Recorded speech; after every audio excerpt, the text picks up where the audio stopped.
तो चलिए आज वक्त में थोड़ा पीछे चलते हैं, करीब करीब 2000 साल पीछे। दक्षिण भारत के इतिहास के एक ऐसे दौर में जो कहानियों से, कविताओं से और दूर देशों के साथ व्यापार की आवाज़ों से गूंजता था। हम बात कर रहे हैं संगम युग की। आइए सीधे इसी दुनिया में उतरते हैं। अब देखिए, सबसे पहला सवाल तो यही मन में आता है ना कि भाई 2000 साल पुराने समाज के बारे में हम आज इतना सब कुछ कैसे जानते हैं, जब हमारे पास कोई बहुत बड़े बड़े किले या खंडर नहीं है। तो फिर उनकी राजनीति, उनकी संस्कृति, उनकी रोजमर्रा की जिंदगी, ये सब हमें पता कैसे चला? असल में यही सवाल हमारी आज की पूरी बातचीत का सेंटर पॉइंट है। और मजे की बात यह है कि इस सवाल का जवाब ना हमें पत्थरों या इमारतों में नहीं मिलता, वो छिपा है शब्दों में। जी हाँ, संगम युग को समझने की जो चाबी है वो उस दौर की कविताओं और साहित्य में है। एक ऐसी चाबी जो उस समय के समाज की एक जीती जागती बोलती हुई तस्वीर हमारे सामने रख देती है। तो ये संगम आखिर है क्या चीज? देखिए, ये एक बहुत पुराना तमिल शब्द है जिसका सीधा सा मतलब है सभा या मिलन। लेकिन ये कोई आम सभा नहीं थी, ये थी कवियों और विद्वानों की सभा। और जैसा मैंने कहा, यही सभाएं थी वो चाबी जिसने उस खोई हुई दुनिया का ताला हमारे लिए खोला है। और ये मत सोचिएगा कि ये कोई एक दो बार हुई मीटिंग थी। नहीं, ये तो शाही संरक्षण में, मतलब राजाओं की देखरेख में हुई महान सभाओं की एक पूरी की पूरी सीरीज थी। और इन्हीं सभाओं में वो कमाल का साहित्य रचा गया जो आज हमारे लिए इतिहास का सबसे बड़ा खजाना बन गया है। अच्छा, तो मान्यताओं के हिसाब से देखें तो कुल 3 संगम हुए थे। पहले 2 जो हैं वो तो लगभग कहानियों और मिथकों का हिस्सा बन गए। उनका लिखा हुआ साहित्य हम तक पहुंच ही नहीं पाया। लेकिन हमारी जानकारी का जो असली सोर्स है, जो खजाना है, वो है तीसरा संगम।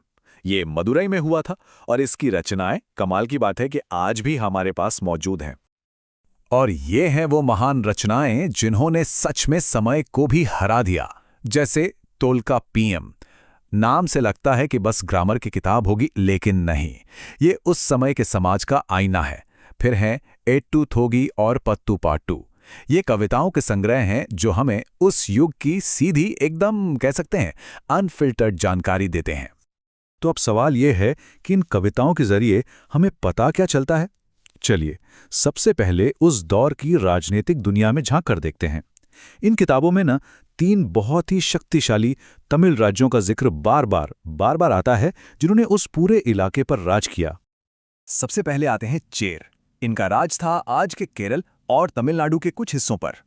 इनका सिंबल था धनुष बाण। और ये मशहूर क्यों थे? अपने व्यापार के लिए। खासकर रोमन एम्पायर के साथ काली मिर्च का जो इनका व्यापार था वो तो दुनिया भर में फेमस था। फिर नंबर आता है चोल राजवंश का, जिनका प्रतीक था बाघ। इनका शासन था कावेरी नदी के बहुत ही उपजाऊ डेल्टा इलाके में। और इनकी सबसे बड़ी अचीवमेंट में से एक राजा करिकाल का बनवाया हुआ कल्लनाई बांध। और पता है क्या, ये आज भी दुनिया के सबसे पुराने फंक्शनल बांधों में से एक है। कमाल है ना? और आखिर में पांड्य राजवंश।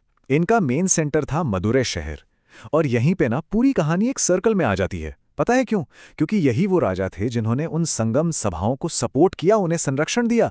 मतलब जिन कवियों को ये राजा सपोर्ट कर रहे थे, उन्हीं कवियों ने इन राजाओं को अपनी कविताओं में हमेशा हमेशा के लिए अमर कर दिया। हाँ, और ये मोतियों के व्यापार के लिए भी बहुत जाने जाते थे। ठीक है, तो राजाओं और राज्यों की बात तो हो गई, लेकिन इतिहास सिर्फ राजा महाराजाओं की कहानी तो नहीं होता, है ना? तो चलिए अब इन कविताओं की मदद से ये देखते हैं कि उस दौर में आम लोगों की जिंदगी कैसी थी, उनका रहन सहन कैसा था। उस समय की जो इकोनॉमी थी ना, वो काफी हद तक ट्रेड पर चलती थी। और ये कोई छोटा मोटा लोकल ट्रेड नहीं था।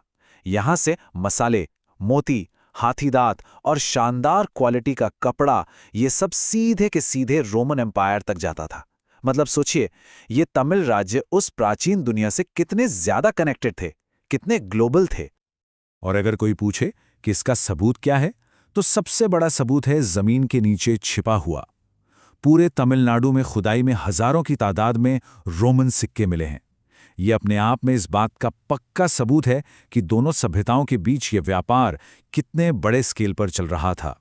अगर समाज की बात करें तो हाँ, वो भी अलग अलग वर्गों में बटा हुआ था। जैसे विद्वान थे, किसान थे, व्यापारी थे। एक बहुत दिलचस्प बात यह थी कि जो योद्धा युद्ध में शहीद हो जाते थे, उनके सम्मान में नडुक्कल नाम के स्मारक पत्थर लगाए जाते थे। और एक और बहुत ही खास बात, उस समाज में महिलाओं की स्थिति काफी सम्मानजनक थी। और इतना ही नहीं, कुछ तो उस दौर की सबसे मशहूर कवयित्रियों में से एक थी। लेकिन कहते हैं ना, हर अच्छी चीज का एक अंत होता है। हर स्वर्ण युग की तरह संगम युग का भी पतन हुआ। तो चलिए अब ये समझते हैं कि ये शानदार दौर आखिर खत्म कैसे हुआ, और खत्म होने के बाद ये अपने पीछे क्या विरासत छोड़ गया। तो हुआ ये कि लगभग 300 एडी के आसपास इस युग की चमक धीरे धीरे फीकी पड़ने लगी। इसके कई वजहें थी। एक तो ये तीनों राज्य आपस में ही लगातार लड़ते रहते थे। दूसरा, रोमन साम्राज्य से जो व्यापार था उसमें भारी गिरावट आ गई। और तीसरा, कलभ्रभ नाम के एक नए समूह का उदय हुआ, जिसने कुछ समय के लिए इस पूरे इलाके को एक तरह के अंधकार युग में धकेल दिया। लेकिन, और ये सबसे जरूरी बात है, भले ही वो राजनीतिक दौर खत्म हो गया, पर उसकी जो सांस्कृतिक और साहित्यिक विरासत थी वो हमेशा के लिए अमर हो गई। असल में इसी युग ने द्रविड़ संस्कृति और तमिल साहित्य की वो मजबूत नींव रखी जिस पर आज भी एक शानदार इमारत खड़ी है। तो आखिर में बस एक सवाल छोड़कर जाते हैं। सोचिए जरा, अगर 2000 साल पहले लिखे गए शब्द आज भी हम तक पहुंच सकते हैं, हमें उस दुनिया से जोड़ सकते हैं, हमें इंस्पायर कर सकते हैं, तो क्या ये कहना सही होगा कि वो युग सच में कभी खत्म हुआ? शायद नहीं। शायद साहित्य ही वो जादू है जो समय को भी मात दे देता है।